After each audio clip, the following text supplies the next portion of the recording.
Hey friends, if you encounter the error Photos app didn't start in Windows 11, then please watch this video. I will guide you through the procedure. So search for Photos in the Windows search bar. In the right pane, click on this download pointing arrow and select App Settings. Now you can scroll down and then first of all terminate this process. Click on Repair, wait till you get a tick mark here, and if that doesn't work, then you can reset this app. You can also uninstall Photos. I mean, it's mentioned that you have to re-register it here, but these days you can just uninstall Photos, uninstall and then uninstall it once again. Okay, and once it is uninstalled, you can search for the Microsoft Store and then go to the Microsoft Store,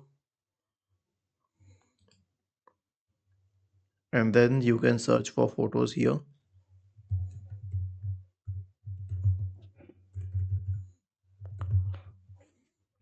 and then go to Microsoft Photos and then click on Install.